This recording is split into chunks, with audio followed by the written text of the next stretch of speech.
बड़ी खबर आ रही है। सुबह सुबह प्रॉपर्टी डीलर की हत्या कर दी गई है। प्रॉपर्टी डीलर की गोली मारकर हत्या हुई है। सिवाई पट्टी के डेरा चौक पर वारदात को अंजाम दिया गया। पैगंबरपुर के श्याम सुंदर की हत्या हुई है। मंदिर में पूजा करने जाने के दौरान हत्या की गई। पहले से घात लगाए अपराधियों ने इस पूरी घटना को अंजाम दिया है। इस वक्त की बड़ी खबर आपको बता रहे हैं मुजफ्फरपुर से, जहां प्रॉपर्टी डीलर की हत्या कर दी गई है। सिवाई पट्टी के डेरा चौक पर इस पूरी घटना को अंजाम दिया गया। पैगंबरपुर के श्यामपुर सुंदर की हत्या हुई है। पूजा करने जाने के दौरान हत्या कर दी गई है। मुजफ्फरपुर से बड़ी खबर आपको बता रहे हैं। घात लगाए अपराधियों ने गोलीबारी की घटना को अंजाम दिया और हत्या कर दी है। प्रॉपर्टी डीलर की हत्या हुई है। आपको बता दें कि ये मंदिर जा रहे थे सुबह सुबह, इसी दौरान इनकी हत्या हो गई। और इस पूरी खबर के अधिक जानकारी के साथ न्यूज 18 संवाददाता मुजफ्फरपुर से प्रियांक सौरभ हमारे साथ फोन लाइन पर जुड़ रहे हैं। प्रियांक, क्या कुछ जानकारी है? क्या पहले से कोई आपसी रंजिश चल रही थी? किस वजह से हत्या को अंजाम दिया गया? फिलहाल पुलिस इस पूरे मामले की जांच में जुट गई है कि आखिर इस घटना के पीछे का कारण क्या है, क्योंकि जो श्याम सुंदर है वह किताब व्यवसायी भी हैं और साथ साथ जो है स्थानीय लेवल पे प्रॉपर्टी डीलिंग का भी काम कर रहे थे। और जिस तरीके से सुबह सुबह जब वो मंदिर जा रहे थे और पहले से घात लगाया बदमाशों ने उन पर फायरिंग कर दी है, उनकी मौत हो गई है। तो मौके पर पुलिस पहुंची है, एफएसएल की टीम भी पहुंची है और इस बात की जानकारी ले रही है कि आखिर इसके पीछे, घटना के पीछे की वजह क्या है, क्योंकि इनका एक व्यवसाय भी है। और प्रॉपर्टी डीलिंग में अक्सर यह सुनने को मिलता है कि प्रॉपर्टी डीलिंग में जो है ऐसे जानलेवा हमले होते रहते हैं। हाल के दिनों में ऐसी कई घटनाएं जो मुजफ्फरपुर जिले में हुई है। तो इन सब बातों को भी नकारा नहीं जा रहा है कि आपसी कोई रंजिश में उनकी हत्या हुई है और पुलिस इस पूरे मामले की जांच में जुटी हुई है। जी वाकई प्रियांक, देखने वाली बात होगी कि इस पूरी घटना के बाद पुलिस कैसे एक्शन लेती है, क्या कार्रवाई की जाती है। बहुत शुक्रिया आपका हमारे साथ जुड़ने के लिए, तमाम जानकारी के लिए। और देखिए, काफी विवाद के बाद एक बार फिर से लालू प्रसाद और राबड़ी देवी की जेड श्रेणी की सुरक्षा बहाल कर दी गई है और सुरक्षा में बुलेट प्रूफ गाड़ी सहित तमाम सुरक्षा व्यवस्था दी गई है। इस वक्त की ये बड़ी खबर आपको बता रहे हैं और इसको लेकर आदेश भी जारी कर दिया गया है। आपको बता दें कि कुछ दिन पहले जेड प्लस श्रेणी की सुरक्षा घटा दी गई थी, जिससे नाराज लालू प्रसाद और राबड़ी देवी से सुरक्षा लेने से इनकार कर दिया था और सुरक्षा को लौटा भी दिया था। तो आखिरकार एक बार फिर से उन्हें उनके मन की इच्छा के अनुसार सुरक्षा व्यवस्था दे दी गई है। सुरक्षा बहाली का आदेश जारी कर दिया गया है। ये बड़ी खबर आपको बता रहे हैं।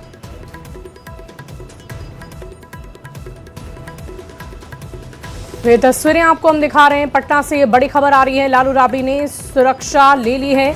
विरोध में सुरक्षा को लौटा दिया गया था और जेड श्रेणी की सुरक्षा में क्या खास होता है वो भी हम आपको बता रहे हैं। कुल 22 सुरक्षा कर्मी तैनात होते हैं और 4 से 6 एनएसजी कमांडो शामिल होते हैं। सुरक्षा व्यवस्था इस तरह की दी जाती है। केंद्रीय सशस्त्र बल के विशेष जवान भी शामिल होते हैं। जेड श्रेणी की सुरक्षा उच्च स्तरीय वीआईपी सुरक्षा कैटेगरी है, जिसमें शामिल किया जाता है।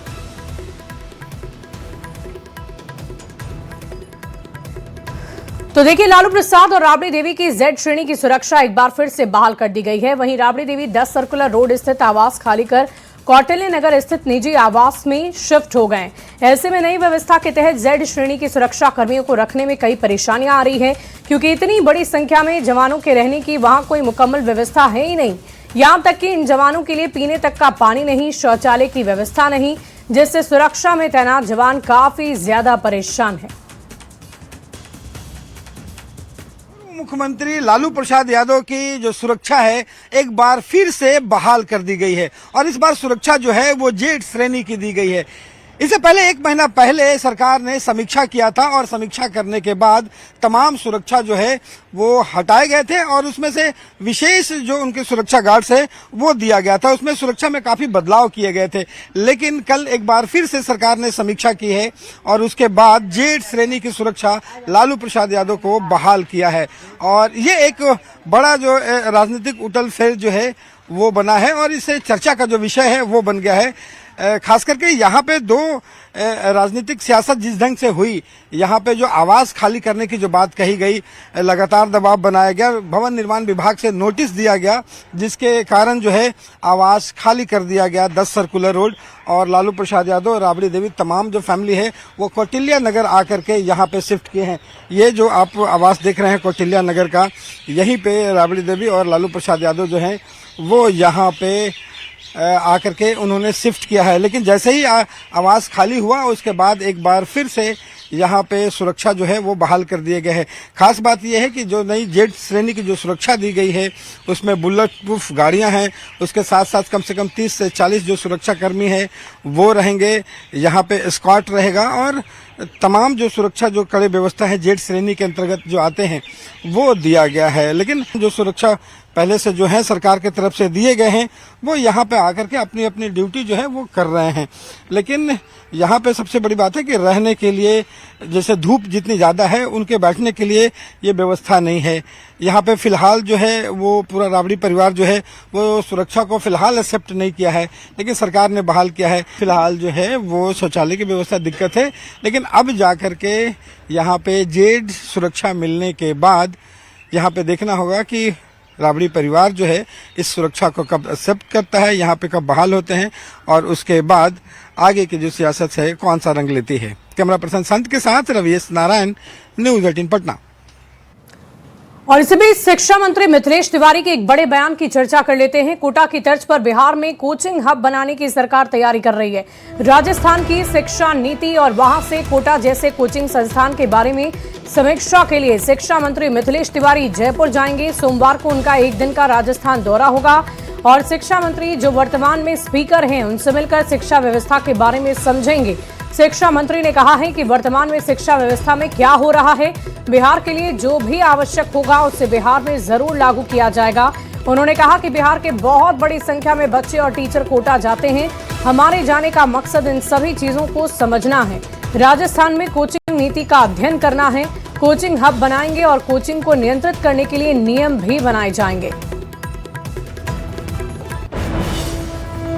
बिहार के शिक्षा मंत्री मिथिलेश तिवारी दिल्ली दौरे पर हैं और सोमवार को राजस्थान जाएंगे। वहां पर कई वरिष्ठ नेताओं से मुलाकात करेंगे। सरकार में जो शिक्षा मंत्री हैं, वहां के स्पीकर हैं, इसके अलावा मुख्यमंत्री, उप मुख्यमंत्री, उन सबसे उनकी मुलाकात होगी। बिहार में शिक्षा व्यवस्था को लेकर के काफ़ी सजग हैं और बेहतर करने की अपनी कोशिश कर रहे हैं, लगातार इसको अंजाम दे रहे हैं। बात करेंगे मिथिलेश तिवारी से।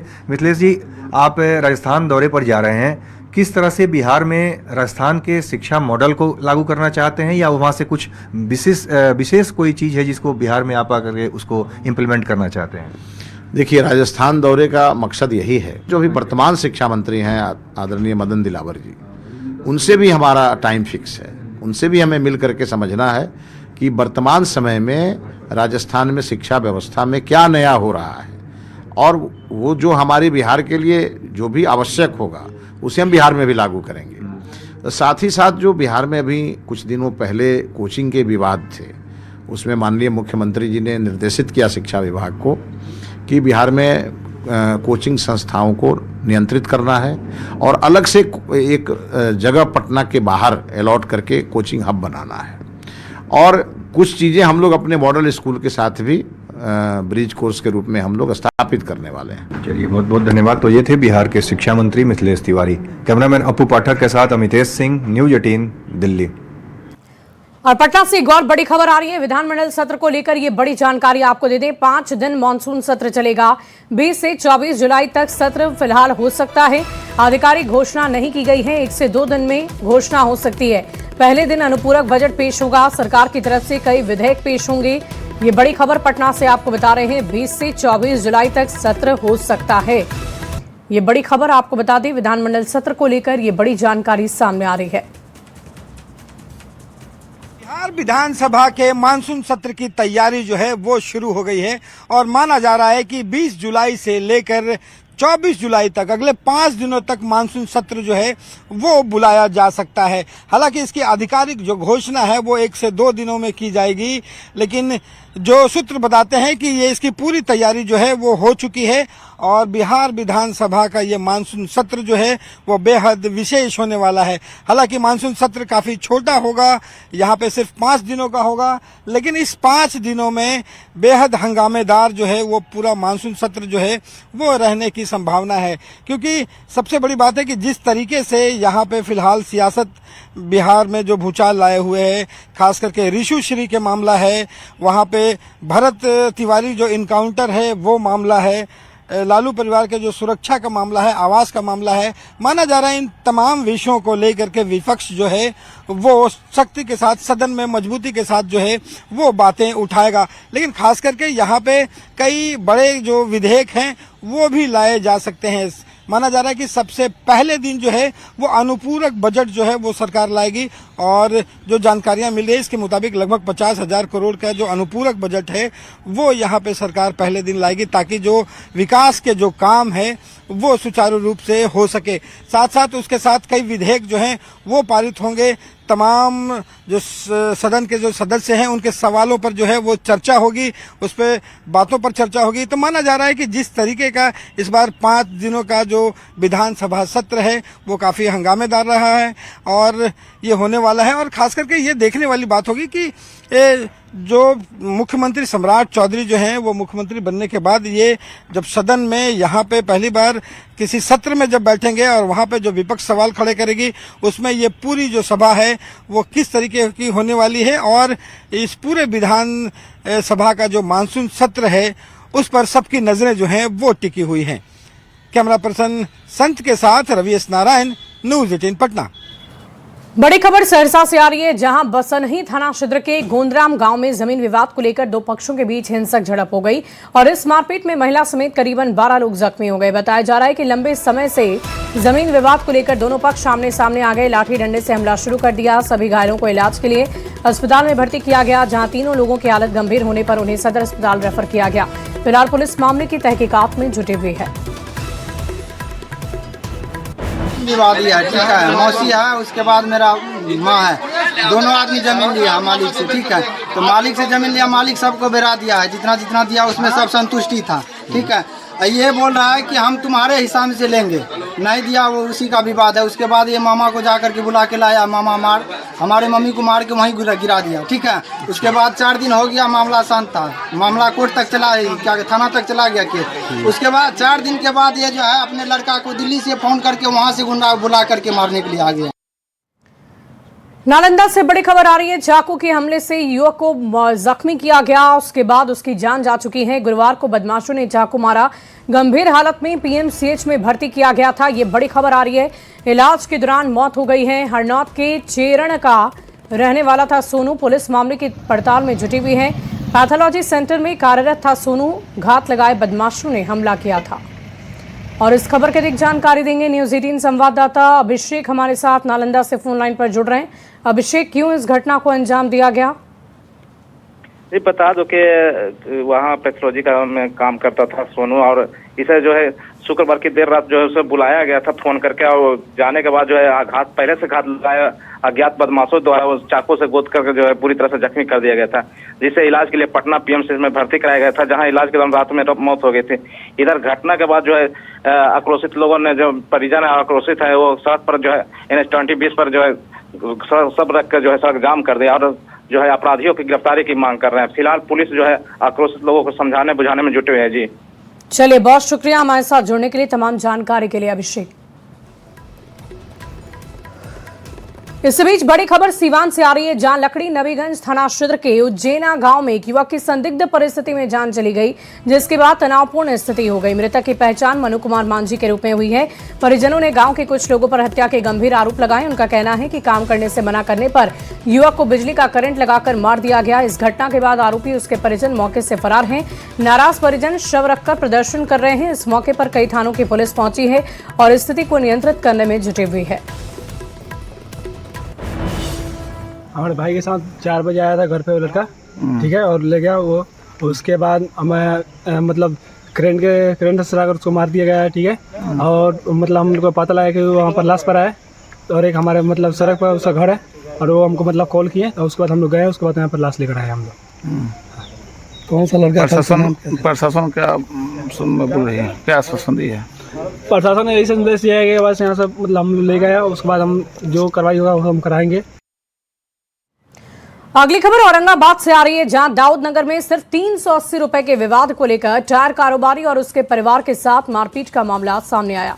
बताया जा रहा है कि विवाद के दौरान बदमाशों ने व्यवसायी के साथ मारपीट की और बीच बचाव करने पहुंची कारोबारी की पत्नी और बेटे के साथ भी मारपीट की गई है। और आपको बता दें कि इस घटना से नाराज लोगों ने दुकान के पास NH 139 को जाम कर आरोपियों की गिरफ्तारी की मांग की। सूचना मिलते ही पुलिस मौके पर पहुंची और लोगों को समझा बुझाकर मामले को शांत कराया।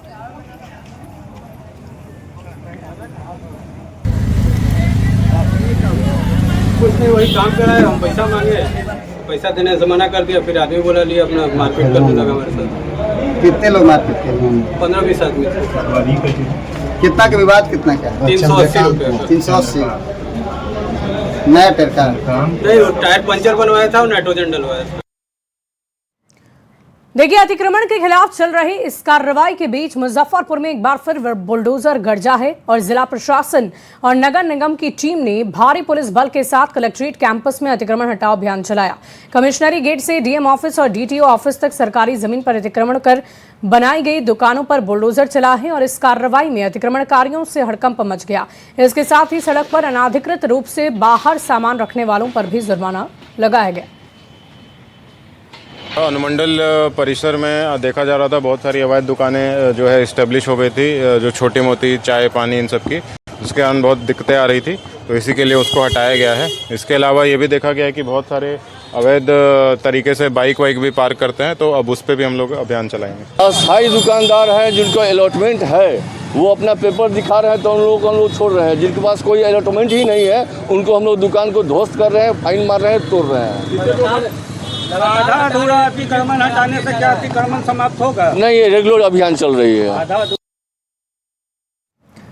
और इस बीच पटना सिटी से खबर आ रही है, जहां बिगड़ती ट्रैफिक व्यवस्था और बढ़ते अवैध अतिक्रमण के खिलाफ पटना नगर निगम प्रशासन और ट्रैफिक पुलिस ने संयुक्त अभियान चलाया। इस दौरान सड़क किनारे अवैध कब्जा, दुकानों के बाहर रखे सामान, ट्रैफिक नियम का उल्लंघन करने पर सड़क पर खड़ी गाड़ियों पर सख्त कार्रवाई की गई है। संयुक्त अभियान पटना सिटी के चौक थाना क्षेत्र इलाके से चलाया गया और इस दौरान सड़क पर अवैध अतिक्रमण करने वाले लोगों और गलत तरीके से सड़क पर गाड़ियों को पार्क करने वाले वाहन चालकों से जुर्माना भी वसूला गया है।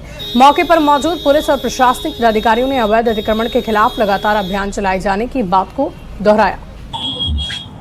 इसका जो अतिक्रमण का प्रोसेस यही है कि जितना भी रोड पे व्हाइट लाइन के बाहर जितना भी अनावश्यक रूप से गाड़ी लगाया गया है, जिससे जाम की समस्या बनी रहती है, तो उस पर कार्रवाई किया जा रहा है, चालान किया जा रहा है। थाना से नाला तक हम लोग, चौक से कारपुर तक हम लोग अतिक्रमण, विशेष अतिक्रमण अभियान चला रहे हैं। जिलाधिकारी महोदय एवं वरीय पुलिस अधीक्षक के संयुक्त आदेश के आलोक में। और नेपाल बॉर्डर से सटे बिहार के सीमावर्ती जिलों में भारत की आंतरिक सुरक्षा व्यवस्था अब और भी ज्यादा मजबूत और अभेद्य होने जा रही है।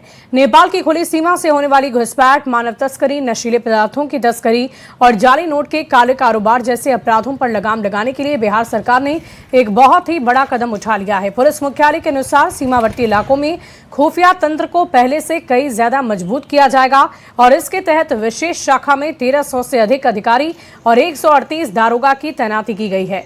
इस खबर की और अधिक जानकारी आपको देंगे न्यूज़ 18 संवाददाता सतीश कुमार मिश्र। नेपाल की खुली सीमा पर भारत की आंतरिक सुरक्षा व्यवस्था को और भी मजबूत बनाने को लेकर बिहार सरकार ने नया निर्णय लिया है। दरअसल बिहार नेपाल अंतर्राष्ट्रीय सीमा और राज्य की आंतरिक सुरक्षा को मजबूत करने के लिए बिहार पुलिस ने निगरानी और सतर्कता बढ़ाने का निर्णय लिया है। पुलिस मुख्यालय के अनुसार सभी जिलों में छोटी बड़ी घटनाओं और सूचनाओं पर पैनी नज़र रखी जाएगी। खुफिया तंत्र को और भी सशक्त बनाया जा रहा है। 1300 से अधिक अधिकारी, 138 दरोगा की विशेष शाखा में पदस्थापना की गई है। बिहार की लगभग 729 किलोमीटर लंबी नेपाल सीमा पर घुसपैठ, तस्करी, मानव तस्करी, नशीले पदार्थ, नकली मुद्रा की तस्करी पुलिस की चुनौतियां बनी हुई हैं। बंगाल झारखंड से लगने वाली सीमावर्ती क्षेत्रों पर भी विशेष निगरानी रखी जाएगी। इसी वजह से बिहार सरकार ने आईजी बॉर्डर का नया पद भी सृजित किया है।